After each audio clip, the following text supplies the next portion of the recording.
Welcome back to my YouTube channel Kavya Kirana blog. ನಾನು ಬ್ಲಾಗ್ನ ಸಂಜೆಯಿಂದ ಸ್ಟಾರ್ಟ್ ಮಾಡ್ತಾ ಇದ್ದೀನಿ. ನನ್ನ ಮಗಳು ಮಲಗಿದ್ದಾಳೆ. ನಾನು ಸುಮ್ಮನೆ ಹೀಗೆ ವಾಕ್ ಮಾಡ್ತಾ ಇದ್ದೆ. ಮನೆಯಲ್ಲಿ ಪಾತ್ರೆ ತೊಳಿಬೇಕು, ಅಡುಗೆ ಮಾಡಬೇಕು, ಎಲ್ಲನೂ ಹಂಗಂಗೆ ಬಿದ್ದೈತೆ. ಎಲ್ಲ ಬೇಗ ಬೇಗ ಮುಗಿಸಿ ನನ್ನ ಮಗಳು ಇದಾದಮೇಲೆ ಅವಳಿಗೆ ಊಟ ತಿನ್ನಿಸಿ ಎಲ್ಲ ಮಾಡಬೇಕು. ಪ್ರತಿದಿನ ಸಂಜೆ ಆಯಿತು ಅಂದರೆ ಏನು ಅಡುಗೆ ಮಾಡಬೇಕು, ಏನು ಸಾಂಬಾರು ಮಾಡಬೇಕು, ಬರೀ ಇದೇ ತಲೆ ಕೆಟ್ಟೋಗುತ್ತೆ. ಬೆಳಗ್ಗೆ ಆದರೆ ನಾಷ್ಟ ತಿಂಡಿ ಏನು ಮಾಡಬೇಕು, ಸಂಜೆ ಆದರೆ ಏನು ಅಡುಗೆ ಮಾಡಬೇಕು, ಏನು ಸಾಂಬಾರು ಮಾಡಬೇಕು, ಇದೇ ಆಗೋಗುತ್ತೆ ಲೇಡೀಸ್ದು ಪ್ರಾಬ್ಲಮ್ ಅಂತ ಅನಿಸುತ್ತೆ. ನನಗಂತೂ ಇವಾಗ ಏನು ಮಾಡಬೇಕು ಅಂತ ಗೊತ್ತಿಲ್ಲ. ಸುಮ್ಮನೆ ಆ ಕಡೆಯಿಂದ ಈ ಕಡೆಯಿಂದ ಆ ಕಡೆ ತಿರುಗಾಡ್ಕೊಂಡೇ ಟೈಮ್ ವೇಸ್ಟ್ ಮಾಡ್ತಿದ್ದೀನಿ. ಇನ್ನೂ ಏನು ಮಾಡಬೇಕು ಅಂತಲೂ ಡಿಸೈಡ್ ಮಾಡಿಲ್ಲ. ಎಷ್ಟು ಹೊತ್ತಿಂದ ಥಿಂಕ್ ಮಾಡ್ತಿದ್ದೀನಿ, ಆದರೂ ಏನು ಮಾಡಬೇಕು ಅಂತಲೂ ಫ್ಲ್ಯಾಶ್ ಆಗ್ತಿಲ್ಲ. ಸುಮ್ಮನೆ ಹಾಗೆ ಟೈಮ್ ವೇಸ್ಟ್ ಮಾಡಿಕೊಂಡು ತಿರುಗಾಡ್ತಿದ್ದೀನಿ. ನಾನು ನನ್ನ ಹಸ್ಬೆಂಡು ಹೀಗೆ ಮಾತಾಡ್ಕೊಂಡು ಕೂತಿರ್ಬೇಕಾದ್ರೆ ನಮಗೆ ಗೊತ್ತಿರೋರೊಬ್ಬರು, ನಮ್ಮ ಹಸ್ಬೆಂಡ್ ಫಾರ್ ರಿಲೇಷನ್ ಒಬ್ಬರು ಜಾಂಡೀಸ್ ಮೀರೋಗಿ ಸತ್ತೋಗ್ಬಿಟ್ರಂತೆ. ಇವಾಗ ರೀಸೆಂಟಾಗಿ 3-4 ಡೇಸ್ ಬ್ಯಾಕು.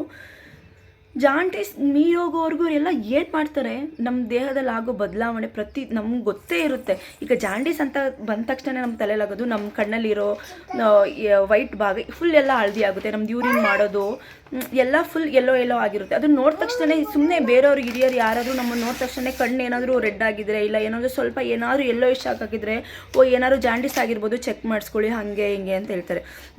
ಆವಾಗ ಸುಮ್ಮನೆ ನೋಡಿದ ತಕ್ಷಣ, ಬೇರೆಯವ್ರಿಗೆ ನೋಡಿದ ತಕ್ಷಣವೇ ಗೊತ್ತಾಗುತ್ತೆ. ಬಟ್ ನಮ್ಮ ದೇಹದಲ್ಲಿ ಆಗೋ ಬದಲಾವಣೆಗಳು ನಾವು ಅದು ಪ್ರತಿಯೊಂದನ್ನು ನಾವು ಒಬ್ಸರ್ವ್ ಮಾಡಬೇಕು ಅಲ್ವಾ.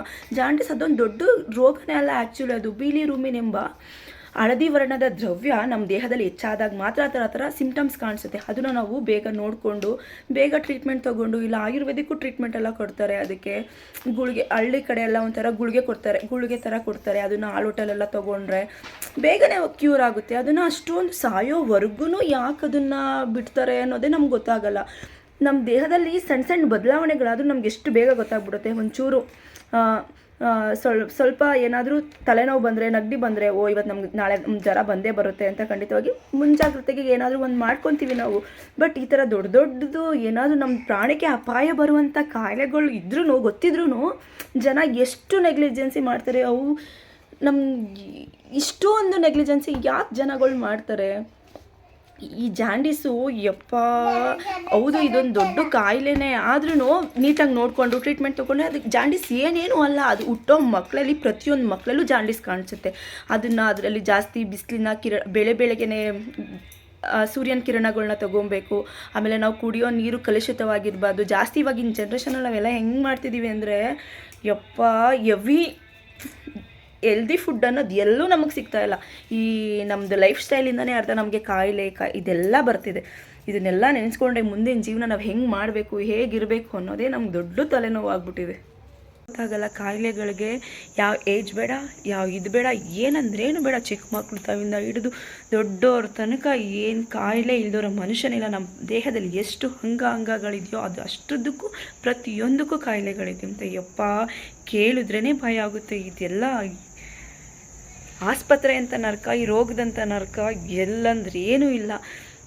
ಪ್ರಪಂಚದಲ್ಲಿ ಶ್ರೀಮಂತರು ಸಿರಿವಂತರು ಅಂದರೆ ಯಾರು ಹೇಳಿ? ಆಯುಷು, ಆರೋಗ್ಯ ಇರ್ತಾನೆ ನೋಡಿ. ಆರೋಗ್ಯ ಮೇನ್, ಎಲ್ಲದಕ್ಕಿಂತ ಹೆಚ್ಚಾಗಿ ಆರೋಗ್ಯ ಇರೋನೇ ಜಗತ್ತಿನ ಶ್ರೇಷ್ಠ ವ್ಯಕ್ತಿ, ಶ್ರೀಮಂತ ಅಂತ ಹೇಳ್ಬೋದು.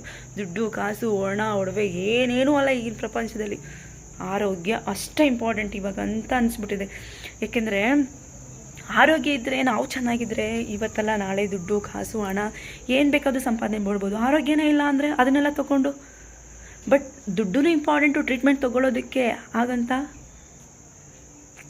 ಅದಿದ್ರೆ ಇದಿಲ್ಲ, ಇದಿದ್ರೆ ಅದಿಲ್ಲ. ದೇವರು ಇರೋರಿಗೆ ಯಾವತ್ತೂ ಯಾವ ಕಾಯಿಲೆನೂ ಕೊಡೋಲ್ಲ, ಇಲ್ದೇವ್ರವ್ರಿಗೆ ಪ್ರತಿಯೊಂದು ಕಾಯಿಲೆನೂ ಕೊಡೋದು.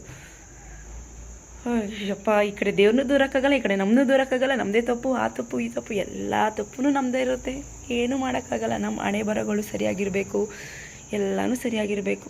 ಆವಾಗಲೇ ಜೀವನ ಚೆನ್ನಾಗಿರೋದು. ಅದೃಷ್ಟನೂ ಇರಬೇಕು. ಇವಾಗ ಎಲ್ಲರ ಬಾಯಲ್ಲೂ ಒಂದೇ ಕರ್ಮ ರಿಟರ್ನ್ಸ್ ಅಂತ. ಕರ್ಮ ರಿಟರ್ನ್ಸ್ ಆಗೋದು ಯಾರಿಗೆ ಹೇಳಿ? ಕರ್ಮ ಮಾಡಿರೋನ್ಗಲ್ಲ ಕರ್ಮ ರಿಟರ್ನ್ಸ್ ಆಗೋದು. ಧರ್ಮ ಮಾಡಿರ್ತಾರೆ ನೋಡಿ, ಅವನಿಗೆ ಕರ್ಮ ರಿಟರ್ನ್ಸ್ ಆಗೋದು. ನಾವು ಸುಮ್ಮನೆ ಕರ್ಮ ರಿಟರ್ನ್ಸ್ ಅಂತ ಸ್ಟೇಟಸ್ ಹಾಕೋಬೇಕಷ್ಟೆ. ಬಟ್ ಅದು ರಿಯಲ್ ಲೈಫಲ್ಲಿ ಧರ್ಮ ಮಾಡಿರೋನಿಗೆ ಮಾತ್ರ ಕರ್ಮ ರಿಟರ್ನ್ಸ್ ಆಗುತ್ತೆ. ಕೆಟ್ಟವರು ಕೆಟ್ಟ ಕೆಲಸ ಮಾಡ್ಕೊಂಡು ಚೆನ್ನಾಗೇ ಇದ್ದಾರೆ. ಬಡವ್ರನ್ನೆಲ್ಲ ತುಳ್ಕೊಂಡು ಬಟ್ ನಾವು ಒಳ್ಳೆಯವರಾಗಿ ಇನ್ನೂ ಕೆಳಗೆ ಹೋಯ್ತಾನೆ ಇರ್ತೀವಿ ಹೊರತು ಒಳ್ಳೆತನಕ್ಕೆ ಬೆಲೆ ಇಲ್ಲ ಅಂತ ಮೊದಲಿಂದನೂ ಗೊತ್ತು. ಬಟ್ ಆದರೂ ಈ ವಿಡಿಯೋದಲ್ಲಿ ನನ್ನ ಮಗಳಿಗೆ ಸರಿ ಹೆಂಗೆ ಮಾಡೋದು ಅಂತ ತೋರಿಸ್ತೀನಿ. ಸರಿ ಅಂದರೆ ಡ್ರೈ ಫ್ರೂಟ್ಸ್ ಸರಿ ಏನಲ್ಲ, ಇದು ರಾಗಿ ಹಿಟ್ಟು ಮುದ್ದೆ ಥರನೇ. ಮುದ್ದೆ ತಿಂತಾಳೆ, ಅವಳಿಗೆ ಇವಾಗ 2.5 ವರ್ಷ ಆಗಿರೋದ್ರಿಂದ ಸೊ ಮುದ್ದೆ ಆರಾಮಾಗಿ ತಿಂತಾಳೆ. ಬಟ್ ನಾನು ಏನಪ್ಪ ಅಂದರೆ ಇವತ್ತು ಸಾಂಬಾರೇನು ಮಾಡಿಲ್ಲ ಮುದ್ದೆ ತಿನ್ಸೋಕ್ಕೆ, ಅದಕ್ಕೋಸ್ಕರನೇ ರಾಗಿ ಹಿಟ್ಟು ಮತ್ತು ಅಂಗನವಾಡಿನಲ್ಲಿ ಕೊಡ್ತಾರಲ್ಲ ಪುಷ್ಟಿ ಪೌಡರು, ಅವೆರಡನ್ನೂ ಬಳಸ್ಕೊಂಡು ರಾಗಿ ಹಿಟ್ಟು ಮುದ್ದೆ ಥರನೇ ಸ್ವಲ್ಪ ತೆಳ್ಳಗೆ ಮಾಡಿಕೊಂಡು ಅವಳಿಗೆ ಅದನ್ನು ತಿನ್ಸಿದ್ರೆ ತುಂಬ ಚೆನ್ನಾಗಿ ತಿನ್ಕೋತಾಳೆ. ಹಂಗಾಗಿ ಅದನ್ನು ಸ್ವಲ್ಪ ತೆಳ್ಳಗೆ ಮಾಡ್ಕೋತೀನಿ. ಅದು ಮತ್ತು ರಾಗಿ ಹಿಟ್ಟನ್ನ ಸ್ವಲ್ಪ ಮುದ್ದೆಗಿಂತ ಸ್ವಲ್ಪ ತೆಳ್ಳಗೆ ಮಾಡಿಕೊಂಡು ಅದಕ್ಕೆ ಸ್ವಲ್ಪ ಉಪ್ಪು, ಮೆಣಸು, ಜೀರಿಗೆ ಎಲ್ಲ ಸೇರಿಸ್ಕೊಂಡ್ರೆ ತುಂಬ ಟೇಸ್ಟಿಯಾಗುತ್ತೆ. ಮಕ್ಕಳು ತುಂಬ ಇಷ್ಟಪಟ್ಟು ತಿಂತಾರೆ. ಸೊ ನೀವು ನಿಮ್ಮ ಮಕ್ಕಳಿಗೆ ಟ್ರೈ ಮಾಡಿ, ಚೆನ್ನಾಗಿರುತ್ತೆ ಈ ರೆಸಿಪಿ.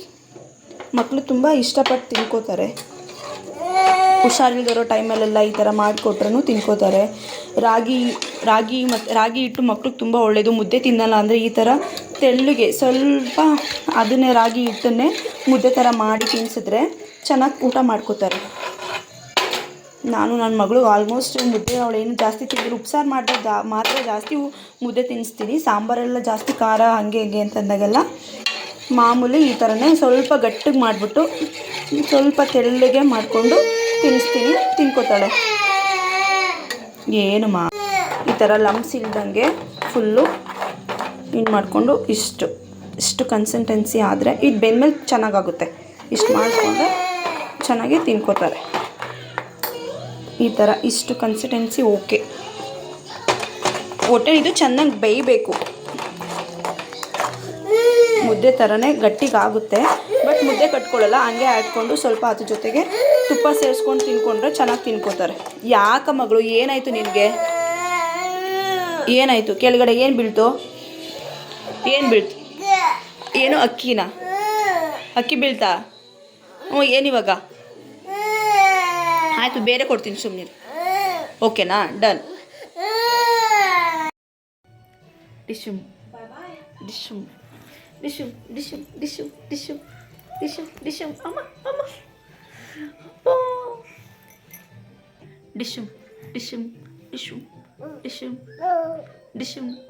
ನಿನ್ನ ಹೆಸರೇನು ಮಗಳು? ನೀನೇನು ಆಗ್ತೀಯಾ? ಡಾಕ್ಟರ್ ಆಗ್ಬಿಟ್ಟು ಏನು ಮಾಡ್ತೀಯಾ? ಒಬ್ಬ ಚುಚಿ ಕೊಡ್ತೀಯಾ? ಯಾರಿಗೆ ಚುಚಿ ಕೊಡ್ತೀಯಾ? ನಿನ್ನ ಡಾಕ್ಟರ್ ಐತಿಯಾ? ಅಮ್ಮ, ಡಾಕ್ಟರ್ ಆಗ್ಬಿಟ್ಟು ಜಾಣ. ನಿನ್ನ ಹೆಸರೇನಪ್ಪ? ಜೆಸಿಕಾ. ಇನ್ನೊಂದ್ಸಲ ಹೇಳು, ಏನಾಗ್ತೀಯ ನೀನು? Doctor Jessica. ವಾವ್, ಯಾರು ಹೇಳ್ಕೊಟ್ಟರು ನಿನಗೆ? ಡಾಕ್ಟರ್. ಓ, ನೀವು ಡಾಕ್ಟರ್ ಆಗ್ತೀರಾ? ಒಬ್ಬ ಸೂಪರ್. ಚೆನ್ನಾಗಿ ಓದ್ತೀರಾ ಹಂಗಾರೆ? ಓದ್ತೀರಾ? ಓಕೆ, ಓದಿಸ್ತೀವಿ. ಓಕೆನಾ ಮಗಳು? ಓಕೆ ಬಾಯ್ ಮಾಡ್ಬಿಡು. Good night. Okay.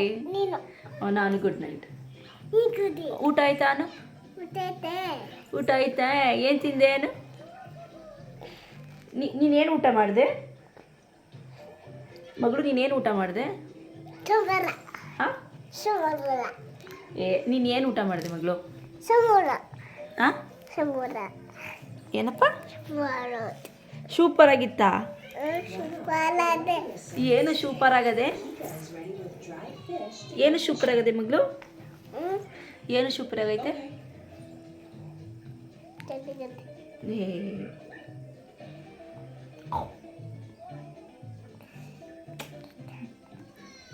Doctor Jashvika. Okay. ನಮಸ್ಕಾರ ಮಾಡು. ಎಲ್ಲರಿಗೂ ನಮಸ್ಕಾರ ಮಾಡು. ಎಲ್ರಿಗೂ ನಮಸ್ಕಾರ ಮಾಡು. Okay, bye. Good night. ಬ್ಲಾಗ್ನ ಇಲ್ಲಿಗೆ ಎಂಡ್ ಮಾಡ್ತಿದ್ದೀನಿ. Please subscribe Kavya Kiran blog. ನಮ್ಮ ವಿಡಿಯೋ ನಿಮ್ಗೆ ಇಷ್ಟ ಆದರೆ ಲೈಕ್ ಮಾಡಿ, ಶೇರ್ ಮಾಡಿ, ಕಮೆಂಟ್ ಮಾಡಿ, ಸಬ್ಸ್ಕ್ರೈಬ್ ಮಾಡ್ಕೊಂಡು ನಮ್ಮ ವಿಡಿಯೋನ ನೋಡಿ. ಥ್ಯಾಂಕ್ ಯು ಮಾಡು. Thank you. Good night. Bye. See you next video. Next video. Shing ting. Bye. See you. Bye. Done. High five.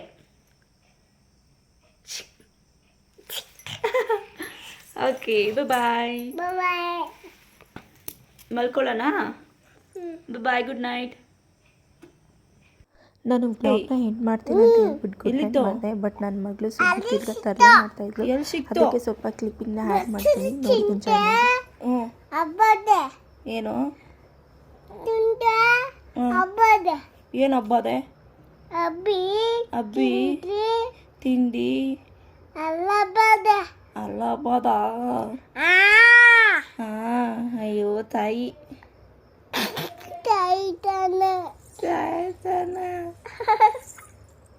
ಮುತ್ಕಿ, ನಮ್ಮನೆ ಮುತ್ಕಿ ನೀನು. ಅಂದಿ ಮುಸುಡಿ.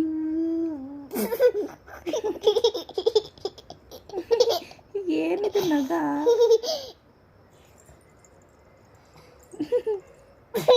ಯಾರ್ದದು ಮುಸುಡಿ?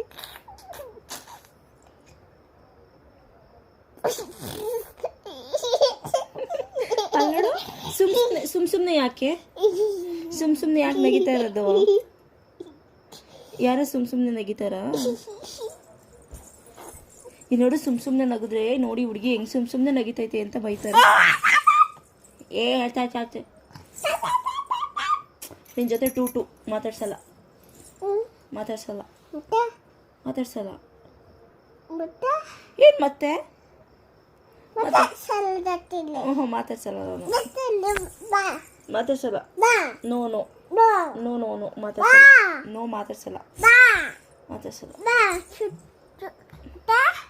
ಏನ್ ಮತ್ತೆ ಊಟ? ಫೋಟೋ ತಗೊಳಮ್ಮ. ಫೋಟೋನ ಅದ್ರಲ್ಲಿ ಬರಲ್ಲ. ಫೋಟೋ ಬರಲ್ಲ ನಂಗೆ. ಬರ್ತಾ ಇಲ್ಲ. ಪಪ್ಪನ ಹೊಸ ಫೋನ್ ಕೊಡ್ಸು ಅವನು.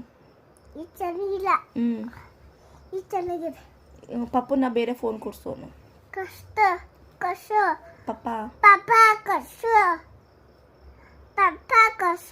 ಬೇರೆ ಫೋನ್ ಕೊಡ್ಸು ಅವನು.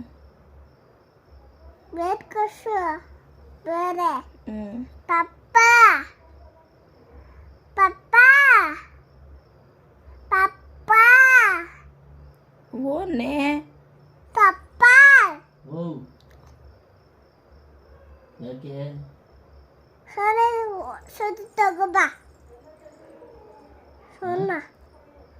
ಫೋನು ಹೊಸಾದ್ ಕೊಡ್ಸ್ಬೇಕಂತೆ ನನಗೆ. ಇದು ಚೆನ್ನಾಗಿಲ್ವಂತೆ ಇವಾಗಿರೋದು.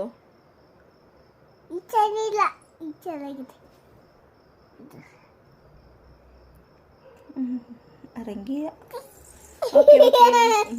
ಓಕೆ.